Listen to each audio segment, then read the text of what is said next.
감사하며 기도드렸사옵나이다. 아멘. 할렐루야.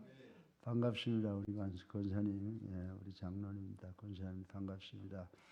우리가 우리 주님께서 우리를 위로하실 때 뭐라고 말씀하세요? 두세 사람이 모인 곳에서요, 너 내가 너희와 함께 하리라 라고 하는 귀한 말씀 늘 기억하십니다. 우리 새벽 기도회가 적지만 우리 주님께서 함께 하셔서 우리가 드리는 기도가 다 우리 성도들 개인과 우리 교회와 또 우리 국가 민족을 위해서, 세계를 위해서 하나님께서 역사하실 줄로 믿습니다. 그래서 이제 새벽 재단의 말씀을 전할 때마다 제가 면밀히 성경을, 신구약을 다 제목부터 보고 하는데, 오늘은 정말 우리를 위해서 십자가에 달려 돌아가신 그 주님의 감사함을 느끼게 되더라고요. 그래서 주님이 돌아오실 때, 그리고 우리가 주님을 어떻게 찬양을 해야 될까라고 하는 것을 놓고 생각을 하다가 요한계시록 15장 3절로 4절을 보니까 어린 양에 대한 찬양이 기록되어 있는 걸 봅니다. 그래서 이것을 제가 매번 숙독을 하면서 또 우리 기도의 대상 속에 들어오는 우리 교회 성도들, 또 지방에 있는 분들, 해외에 있는 분들 모두 놓고 이제 기도하고 오늘 이 설교를 여러분들에게 전해야 되겠다 이렇게 결심을 하고, 오늘 아침 제가 이제 여러분에게 간단하게 전하고 싶은 설교의 제목은 요한계시록 15장 3절과 4절을 근거로 해서 어린 양을 위한 노래라고 하는 것이 어떻게 해야 되겠느냐. 저희들 어릴 때는요, 찬송가는 전부 서양 사람들이 작곡한 거였어요. 근데 요즘에는 참 대단해요. 우리 후배들, 우리 자손들이 찬송가를 우리나라 가락에 맞도록, 그리고 작사도 다 해서 이렇게 요즘에 CCM이라고 그러고 복음 찬송가라고 하는 정말 감동적인 이 찬송가를 만들어내는 것을 보고 저는 속으로 굉장히 놀라고 참 감사하고 있습니다.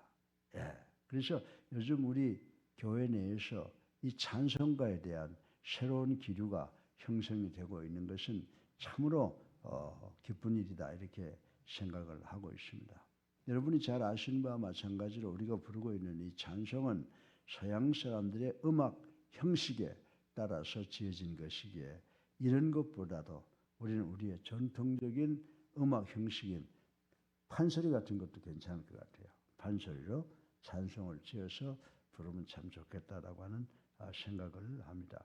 제가 아마 이런 말씀을 드리면 여러분들 중에 이광평 목사가 대단히 민족주의적인 그런 의식을 가지고 있구나라고 생각을 하지만 아마 모르는 사람이라 그렇게 생각할 것으로 느껴집니다.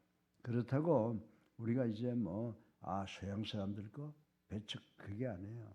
이거 전부 영감으로 지었기 때문에 서양에서 만들었든 동양에서 만들었든 다 성령의 감동으로 이 찬송과 이 어린 양에 대한 노래가 만들어졌으므로 우리가 민족주의를 내세워서 어떤 게 좋고 어떤 게 나쁘다는 게 아니죠. 찬송가는 다 성령의 감동으로 지었기 때문에 우리가 이 찬송을 통해서 하나님께 영광을 돌려야 되는 줄로 믿으시기를 주님의 이름으로 축원합니다. 근데 우리가 한 가지 꼭 알아야 되는 것은 뭐냐 하면 하나님에 대한 이 찬양은요, 형식보다는 그 내용과 찬양하는 우리 성도들의 영적 자세가 굉장히 중요하다라고 하는 것을 생각해야 된다라고 하는 것입니다. 왜 그렇습니까? 성도의 찬양을 들으시는 하나님은 겉모습 안 봐요. 목소리가 얼마나 좋은가 안 봐요. 하나님은 우리의 중심을 살피시는 분이신 줄로 믿으시기 바랍니다. 그러기에 우리 성도들은 이 찬양의 형식을 가지고 시시비비 할 필요는 전혀 없다 이렇게 생각이 됩니다. 만약 형식이 중요하다 그러면요, 저 같은 사람은 찬양 못해요. 저는 원래 음치였거든요. 그런데 음치인 사람이 음치로 하나님께 찬양을 드려도 하나님은 기쁨으로 허명하시는 줄로 믿으시기 바랍니다. 우리가 찬양이라는 게 뭐예요? 한마디로 간단히 말하면 찬양이라고 하는 것은 우리 같은 죄인을 예수 그리스도를 나의 구주로 살아계신 하나님의 아들로 믿고 영접하고 세례받아서 하나님의 백성이 된 하나님의 구원에 대한 감사와 감격의 표현이 찬송, 찬양이라고 하는 것을 우리는 알아야 된다라고 하는 것입니다. 그래서 같은 곡조와 가사를 부르더라도 여러분들 우리가 180장 같은 거 나는 그거 자주 부르고 그거 부르고 싶어. 왜? 그게 바로 예수님의 찬양, 재림을 바라는 그런 찬양이기 때문에 그렇습니다. 그래서 같은 곡조와 가사를 부르더라도 어떤 사람은 마음속 깊은 곳에서 우러나오는 노래를 부르지만 찬양을 하지만 어떤 사람은 아무런 느낌이 없이 막연하게 입만 뻥긋뻥긋 하는 것을 볼 때 참으로 마음이 아프다라고 하는 것입니다. 또 어떤 사람은 정확한 박자와 음정 및 고운 음성을 가지고 찬양을 합니다. 그런데 저는 박자를 못 맞춰요. 그래서 맨날 우리 집사람한테 잔소리를 듣게 되는데요. 그래도 박자 못 맞춰도 저는 감사해서 찬양을 참 좋아합니다. 여러분 우리 같이 박자와 음정을 맞추지 못해서 찬양을 해도 하나님께서 기쁨으로 연락하시는 줄로 믿으시기 바랍니다. 그래서 우리 교회가 찬양을 많이 하는 교회가 됐으면 좋겠다 그런 생각을 해요. 그래서 오늘 이 본문을 통해서 예수 믿고 구원받은 성도가 부르는 노래, 찬양한 내용이 어떤 것인지를 한번 살펴보자라고 하는 것입니다. 그런데 오늘 여기에서 세 가지를 우리에게 가르쳐주고 있어요. 첫째, 어린 양을 찬양하는 노래는 뭔지 아세요? 첫 번째로 주님의 길, Way of Christ, 예수님이 나가는 길에 대한 노래를 해야 된다. 두 번째, His name, 주님의 이름을 찬양해야 된다. 세 번째, 주의 의로움에 대해서 노래해야 된다. 이 세 가지를 딱 구분해 주었습니다. 그래서 오늘 이 세 가지를 간단하게 여러분과 함께 생각해보고 은혜 받기를 주님의 이름으로 축원합니다. 그래서 이 어린 양에 대한 노래, 어린 양에 대한 찬양은 뭐를 찬양해야 되느냐? 주님의 길에 대한 노래를 불러야 된다. 이렇게 말씀을 드릴 수가 있습니다. 요즘에 유행되는 말이 있죠. 사람이 댕기면 길이 난다. 아주 요즘에 그 말이 상당히 유행이 됐습니다. 이건 벌써 이미 성경에서 다 이야기를 해놓은 거예요. 일반적으로 길이라고 하는 것은 많은 사람이 오고 가는 것으로 만들어지는 거예요. 아이젠하워가 대통령 그만두고 콜롬비아 대학 총장을 하는데 학생들이 자꾸 댕겨서 잔디가 이렇게 주고 그러니까 총장한테 와서 학생들한테 좀 잔소리 좀 하시라고 그러니까 여보시오, 그걸 왜 잔소리해? 그 길 하나 만들어줘. 그런 이야기를 제가 어릴 때 들었던 기억이 납니다. 여러분들 일반적으로 길은 많은 사람이 다님으로써 생긴다고 하는 것입니다. 그렇다고 모든 길이 다 안전하고 올바르진 않다는 것을 우리는 알아야 됩니다. 사람이 많이 다닌다고 해서 올바른 길이 아니라고 하는 것입니다. 여러분들 깊은 산속에 가면요, 사람들이 전환당하잖아요. 그 왜 당하는지 아세요? 그 사람들은 길을 찾아다니는 것이 아니라 신만이가 자기가 필요한 것을 구하기 위해서 다니는 그 길을 따라가다가 결국 어떻게 해요? 그게 등산로로 착각하고 따라가다가 거기에서 조난당하는 사람의 80%가 된다는 통계가 맞는지는 모르지만 제가 읽은 적이 있습니다. 사랑하는 여러분, 세상에는요 구원에 이를 수 있다고 하는 말, 그리고 구원에 이르는 길이 수없이 많이 있다고 우리 앞에 제시되고 있는 것 여러분 알죠? 여러분들 지금 이단도 자기 길을 이야기하고 있지 않습니까? 어떤 사람들은 그 길 중에 어느 것이 참된 길인지 구별할 수 없으므로 모든 길이 결국은 같은 목적지 구원에 이른다고 주장을 합니다. 종교 혼합론들이 바로 그거예요. 동쪽으로 올라가든 남쪽으로 올라가든 서쪽, 북쪽으로 올라가면 꼭대기만 간다. 그 종교 혼합론들이 그 잘못된 길을 가다가 조난당하고 거기서 생명이 끝나게 된다라고 하는 것을 우리는 상식적으로 안다라고 하는 것입니다. 그러나 분명한 것은 하나님께서 여러분과 나를 위해서 만든 길은 여러 가지가 될 수가 없어요. 믿으시면 아멘 하세요. 하나님이 우리에게 제시하는 길은 여러 가지가 될 수가 없어. 오직 예수를 나의 구주로 살아계신 하나님의 아들로 믿고 영접하고 성령받는 그 길밖에 없다는 것을 우리는 깨달아야 되는 줄로 믿으시기 바랍니다. 그 길은 오직 한 길, 어린 양이신 예수 그리스도를 통해서 우리가 천국에 갈 수 있다라고 하는 것을 우리는 깨달아야 된다. 이거 이강평 목사가 뭐 지어서 하는 말이 아니에요. 여러분들 요한복음 14장 6절을 보시고 우리 예수님께서 뭐라고 말씀하세요? 내가 곧 길이요 진리요 생명이니 나로 말미암지 않고는 아버지께로 올 자가 없느니라. 아멘이죠? 그리고 사도행전 4장 12절에 보면요. 그 예수님의 제자들도 똑같이 그렇게 믿고 가르쳤다는 것입니다. 그리고 우리 교회는 오직 예수 그리스도의 피 위에 세워졌다는 사도행전 20장 28절의 말씀을 우리가 반드시 기억을 해야 된다라고 하는 것입니다. 다른 것 위에 세워진 교회는요. 결코 교회가 될 수 없다라고 하는 것입니다. 이스라엘 백성들은 출애굽시키고 홍해를 건너게 하셨을 뿐만 아니라 그들을 추격해 놓은 바로의 군대를 홍해에 빠뜨리신 분도 오직 한 분이신 하나님이셨다라고 하는 것입니다.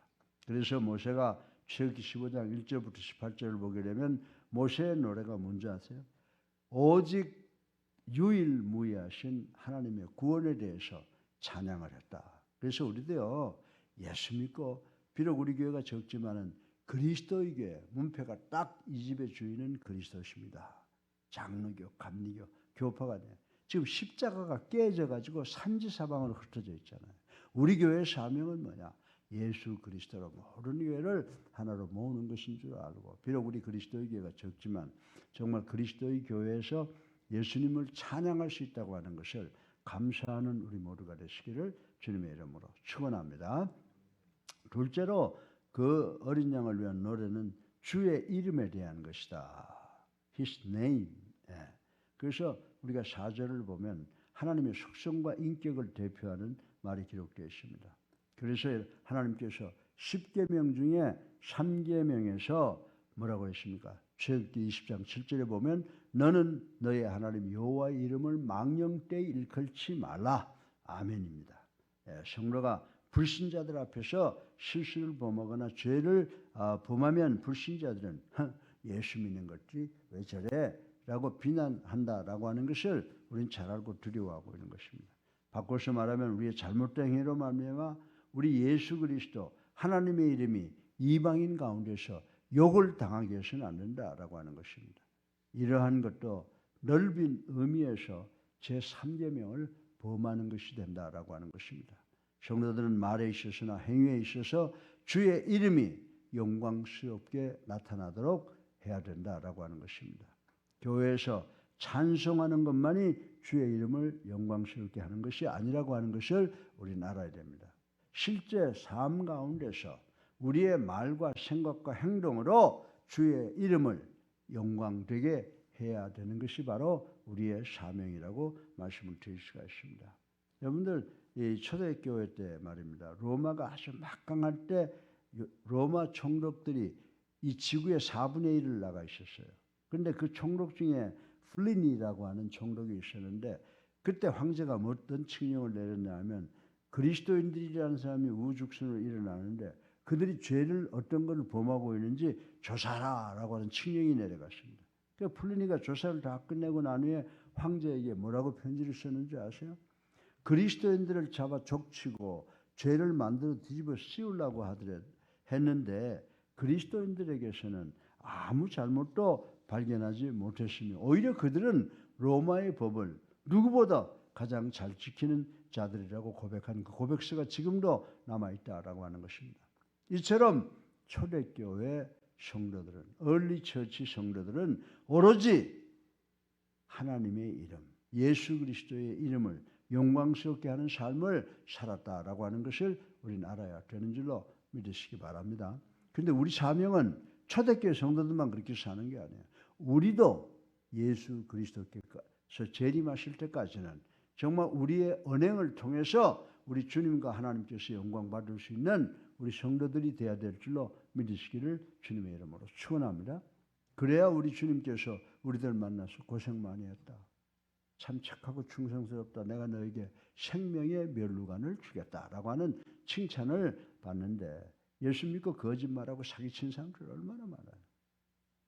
우리 예수님 교회는 비록 대형 교회는 아니지만 그래도 한국에 많이 알려진 교회예요. 우리 예수 사랑 교회. 그래서 지금 몇 년 동안 제가 CTS 가서 섬기고 돈을 많이 주지도 못하지만 제 설교 제가 그만 내리라고 제가 그래. 4년 전부터 내리라고 그러는데 안 내려요. 그래서 왜 안 내리냐 그랬더니 회장이 뭐라고 그러냐면 목사님 그 설교 그냥 하는 줄 아세요? 돈만 받고 하는 줄 아세요? 네. 거기 다 매년에 이렇게 그거 듣는 사람들 통계를 보면요. 그 설교는 못 내려요. 그러더라고요. 네. 비록 적지만 우리 교회가 그래도 많은 사람들이 성경적 교회다라고 하는 것을 알고 있다라고 하는 것입니다. 그래서 오늘의 교회 장로님 같은 분들이 오셔서 사도행전을 복원하는 교회를 합시다. 그리고 참 어려운 길을 택해서 오고 그러잖아요. 그래서 우리가 정말 이 땅에 살아가면서 하나님 예수 그리스도의 이름에 영광을 돌리는 그런 일을 해야 되는 줄로 믿으시기를 주님의 이름으로 축원합니다. 실제로 마지막으로 우리가 부르는 찬양은요. 첫 번째 뭐라고 그랬어요? 예수의 이름, 예수의 길, 예수의 이름. 그 다음에 세 번째로는 주님의 의로우신 일, 주님의 의로우심에 대해서 하나님이 행하신 모든 일을 의미한다고 생각을 해요. 그런데 그게요. 하나님이 아닌 심판을 가리킨다. 하나님의 의로우심에 대한 것을 찬양해야 되는데 그것은 하나님이 의로우신 의로움만을 이야기하는 것이 아니라 하나님의 심판을 가리키는 것이다 라고 말씀을 드릴 수가 있습니다. 하나님의 심판은 하나님이 공의로우시기에 어느 누구도 이의를 제기할 수 없으며 그의 판단에 복종할 수밖에 없습니다. 요즘 대한민국 아주 우스워지잖아요. 어떤 사람이 잘못을 저질러 놓고도 안 했다 그러면 안 한 줄 해가지고 서로 논쟁이 되잖아요. 근데 우리가 하나님 앞에 가면요. 하나님의 권위 앞에 우리가 내가 잘했네 못했네 이의를 제기할 수 없어요. 하나님께서 말씀하시면 그의 판단에 복종할 수밖에 없다는 사실을 우리는 꼭 기억을 해야 되는 줄로 믿으시기 바랍니다. 특별히 우리 믿는 자들은 하나님의 공의로운 심판이 행해질 때 하나님을 향해서 찬양을 올리지 않을 수 없을 것입니다.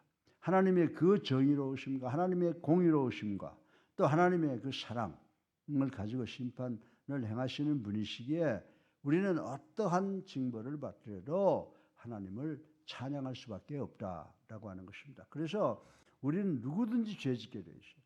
누구든지 깨끗한 사람이 없어요. 그러나 예수를 나의 구주로 살아계신 하나님의 아들로 믿고 영접하면 그분의 은혜로 우리가 지어놓고도 무슨 죄를 지었는지 모르는 그것까지 다 용서받는다는 사실을 우리는 깨달아야 된다라고 하는 것입니다. 이스라엘 백성을 압제하여 모세를 통한 하나님의 말씀에 순종하지 않았던 바로의 백성이 하나님께 공의로운 심판을 받는 것은 마땅했죠. 그래서 10개 심판으로 혼이 난 겁니다.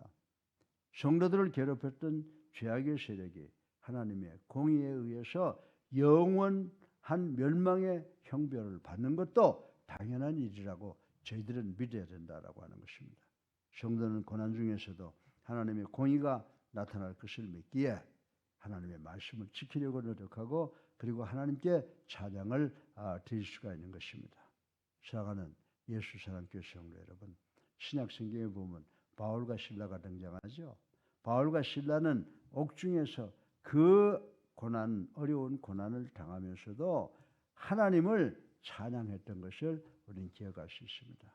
그들의 찬양은 하나님의 구원과 사랑을 받는 것에 대한 감사와 감격의 표현임과 동시에 현재 고난이 장차 나타날 영광과 비교해 볼 때 아무것도 아니라고 하는 믿음의 표현이 바로 감옥에서 하나님께 찬양을 올렸다라고 하는 것입니다. 사랑하는 여러분, 우리도 진정으로 어린 양의 노래를 부를 수 있기 위해서는 매 순간마다 내가 어려움 당하고 고통 당하더라도 우리 주님의 은혜와 사랑에 대한 감격을 가지고 있어야 되는 줄로 믿으시기 바랍니다. 나 같은 죄인. 그러나 주님이 갈보리 언덕 십자가에서 나를 위해서 그 고통 당하시고 나를 구원해 주셨다고 하는 그 사실 하나로 우리가 이 세상 살아가면서 당하는 모든 어려움을 극복하고 승리할 수 있어야 되는 줄로 믿으시기를 주님의 이름으로 축원합니다. 그리고 여러분들 고난 당하면 하나님의 공의가 반드시 나타날 것을 믿으셔야 돼요. 하나님의 공의가 반드시 나타날 것을 믿고 오히려 내가 지금 현재 당하는 고난을 바울과 실라처럼 기뻐하며 하나님께 찬양을 돌릴 수 있어야 되는 줄로 믿으시기를 주님의 이름으로 축원합니다. 예, 오늘 우리 어린 양의 노래는 어떻게 된다고요? 먼저 주님의 길을 노래한다. 그 다음에 주님의 이름을 노래한다. 세 번째 주님의 의로우심을 노래한다. 이 세 가지를 꼭 기억하셔서 주님의 축복과 주님의 보호와 주님의 안내가 여러분과 함께 하시는 시온의 대로를 걸어가시는 우리 성도님들 되시기를 주님의 이름으로 축원합니다. 예, 사이 많으신 아버지 찬양과 영광과 존귀를 올립니다. 회개합니다. 주님 십자가 사랑 감사합니다. 오늘도 요한계시록 아버지 요한의 말씀을 통해서 하나님의 영감으로 씌어진 이 말씀을 통해서 주님의 길, 주님의 이름, 주님의 의를 노래해야 된다는 것을 배웠습니다. 세상이 어렵고 힘들더라도 우리가 정말 주님의 길을 따라가고 주님의 이름을 찬양하고 주님의 의를 노래하는 저희들 될 수 있도록 축복하시고 우리를 보호하여 주시옵소서. 특별히 아버지 우리 입시생들 그리고 몸이 아파 고통당하는 자들 직장과 사업 가정에서 문제 있는 자들 축복하여 주셔서 다 풀어지는 역사가 있게 하여 주시옵소서. 예수 그리스도 이름으로 감사하며 기도드렸사옵나이다. 아멘. 우리 516